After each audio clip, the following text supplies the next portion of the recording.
Hello everyone, I hope you all are fine. Ninth class, we are continuing the chapter number 3. Okay, what is the name of the chapter? Constitutional Design. Okay, अब तक हमने पढ़ा कैसे south Africa में democratic constitution आया apartheid system को छोड़ के।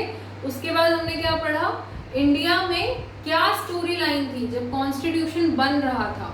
उसी वीडियो को हम कंटिन्यू करेंगे कि कैसे, अभी स्टोरी लाइन पूरी कंप्लीट नहीं हुई है, हमें स्टोरी लाइन को और डिस्कस करना है that how the Indian constitution was made. अब क्या होता था बेटा, जब क्राउन रूल था यानी कि जब ब्रिटिश सरकार का राज था हमारे देश पे, तब वो लोग टाइम टू टाइम कुछ रेगुलेशंस पास करते थे, कोई एक्ट पास करते थे कानून बनाने के लिए। एक पर्टिकुलर एक्ट आता था, तो जो एक्ट होता था वो आप समझ लो कि पैकेज होता था पूरा लॉज का। एक एक्ट निकालते थे ये पर्टिकुलर ईयर में, तो उसमें बहुत सारे लॉज होते थे for governing the country. Okay, an act, a single act contained nearly about more than 4 to 5 laws concerning about the governance of country. ठीक है, ये ब्रिटिश रूल के अंडर किया जाता था। पहला रेगुलेटिंग एक्ट इन्होंने निकाला था 1773 में। First came regulating act of 1773। Regulation का मतलब क्या होता है, चेंज करके चलाना। ठीक है, तो वही रेगुलेटिंग एक्ट उन्होंने 1773 में पास किया। Last act of British rule was Indian independence act of 1947। ये आपके एनसीईआरटी में नहीं है बेटा, इसलिए ध्यान से सुनना। First act which they passed was regulating act of 1773 and last one was Indian independence act 1947। 1947 के बाद तो हमें उनसे आज़ादी मिल गई और फाइनली अब कौन लॉ बनाने वाला था हमारे लिए, हम खुद। British rule was not concerned about our governance, our administration, our law making. ठीक है, तो last act was passed of Indian Independence Act 1947।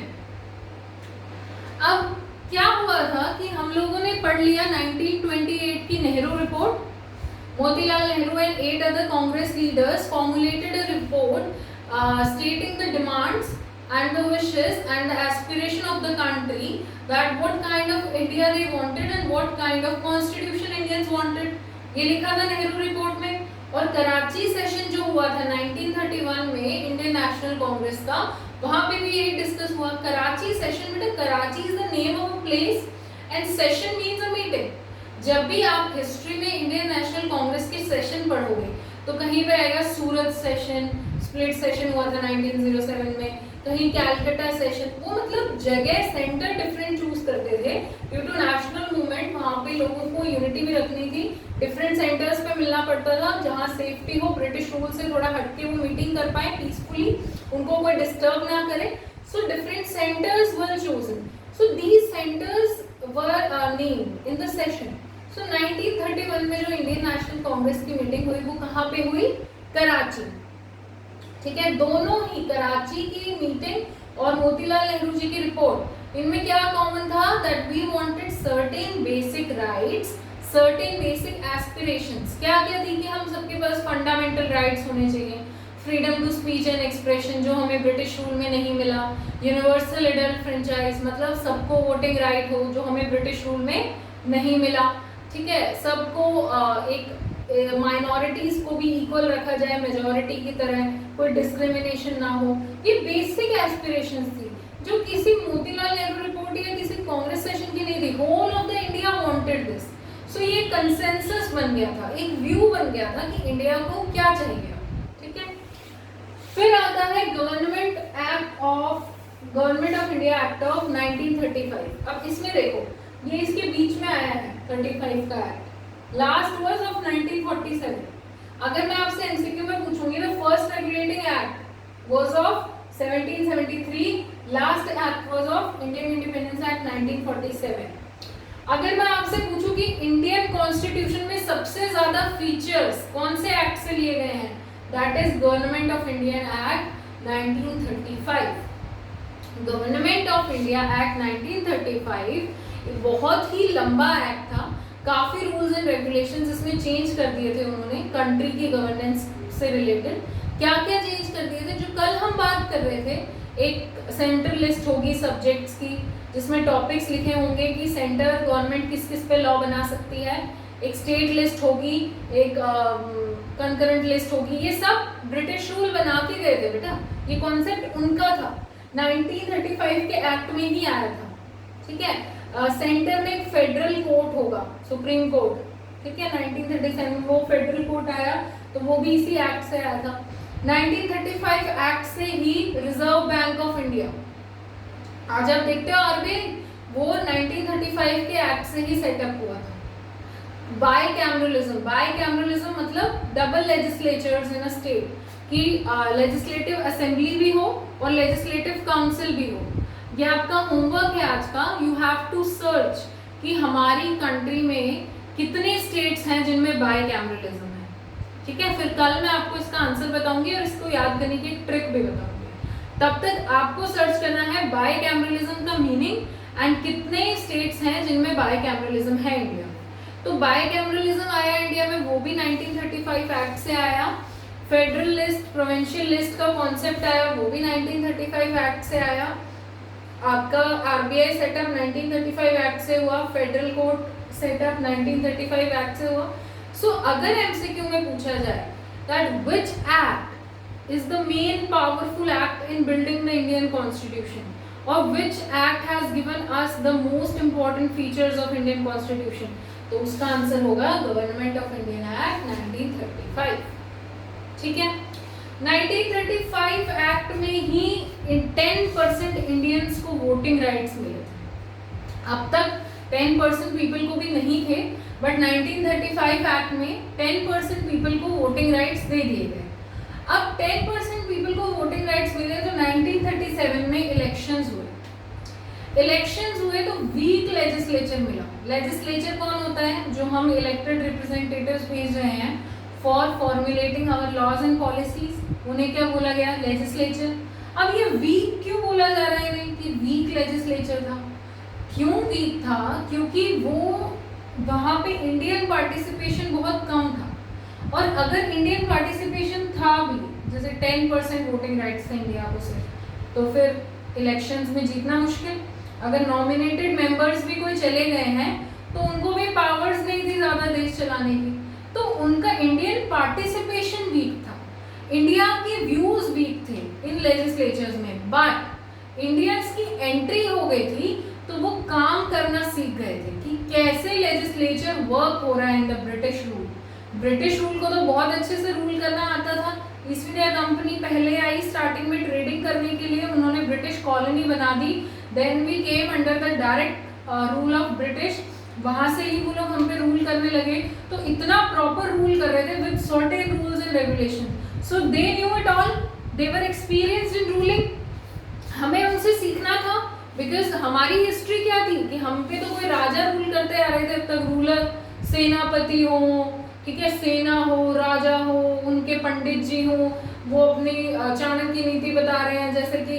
तो ये एग्जांपल्स थी कि हमारा इंडिया का कल्चर ये था एंशिएंट टाइम्स में।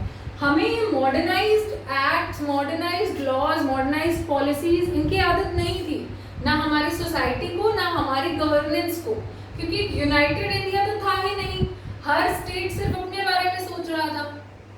बट 1937 में जो इलेक्शंस हुए, 1937 में इलेक्शन होने के बाद इंडियंस की एंट्री हो गई लेजिस्लेचर में, तो उनको चाहे बहुत कम पावर मिली, कम रिप्रेजेंटेशन मिली, बट उन्होंने काम करना सीख लिया। How the legislature should be operated, they learn from this.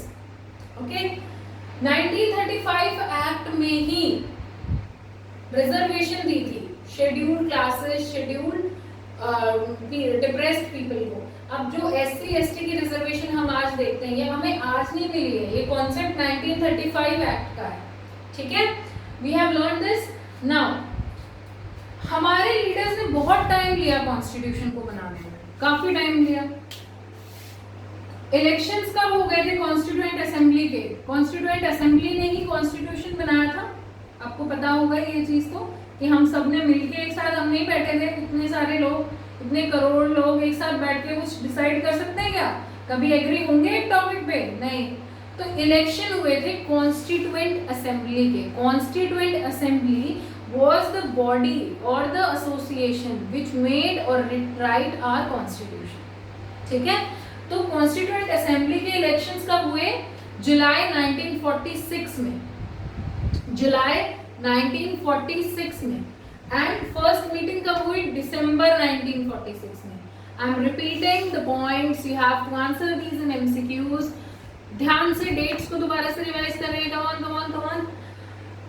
First Act of British people governing the country of India, Regulating Act of 1773. Last Act of British rule, Indian Independence Act of 1947.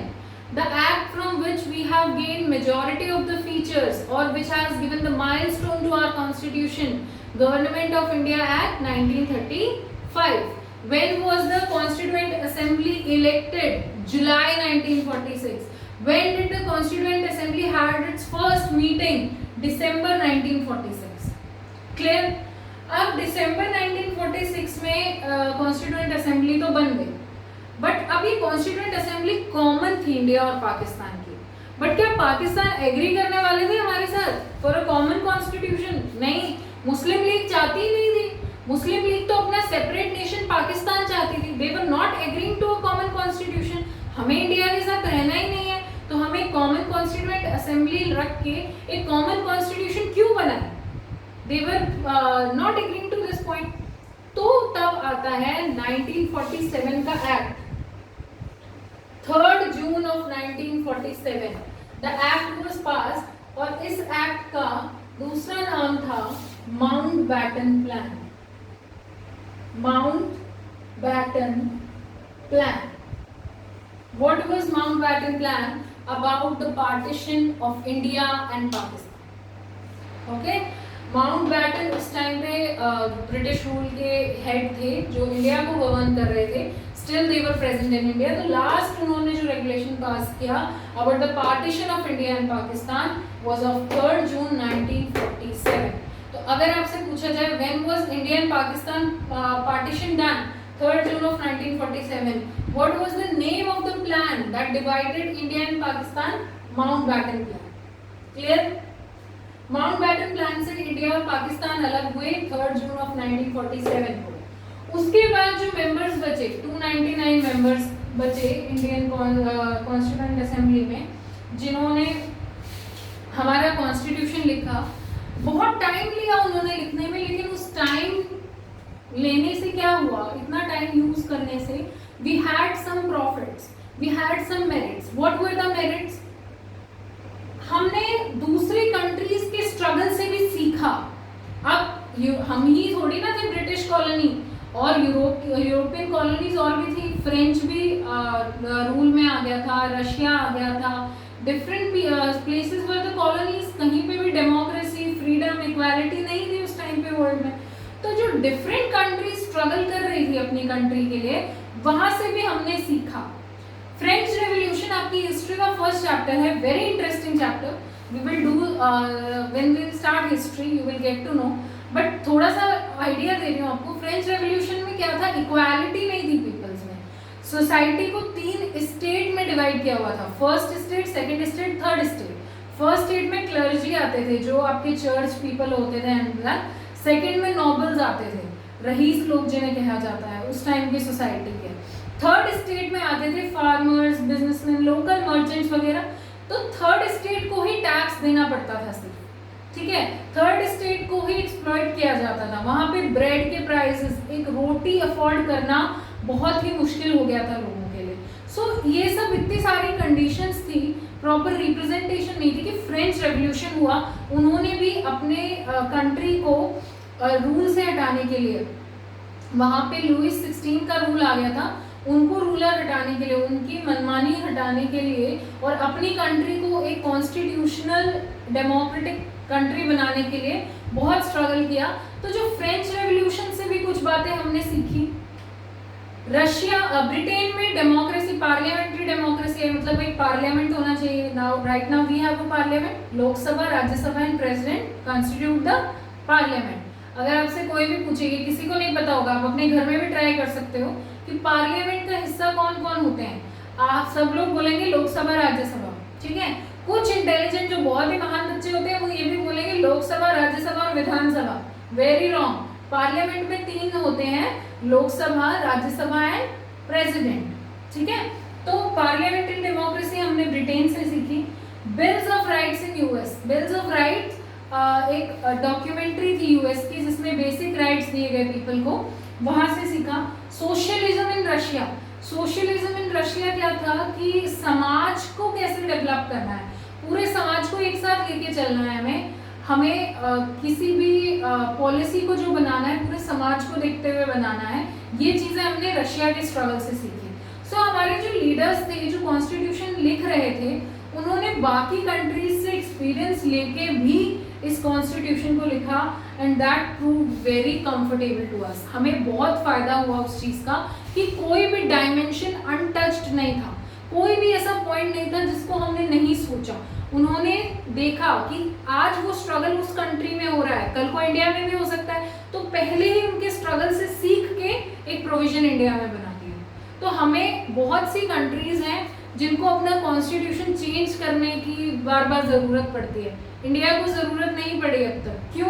क्योंकि जो constitution बना वो इतना perfect था, सबको equally रख के बना, वरना किसी एक कम्युनिटी को भी पीछे छोड़ देते तो वो स्ट्रगल करते और हमें कॉन्स्टिट्यूशन बदलना पड़ता, ठीक है।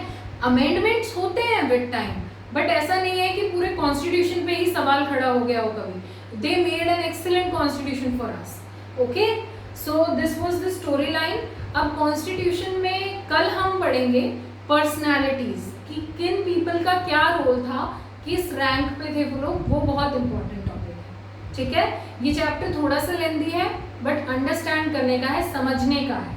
तो जो आज आपको नोट्स दे रही हूँ you have to copy them down. सिर्फ 2 पेज हैं, दोनों पेज मुझे शाम के 5 बजे तक मिल जाने चाहिए, okay. All the very best to you, have a very good day.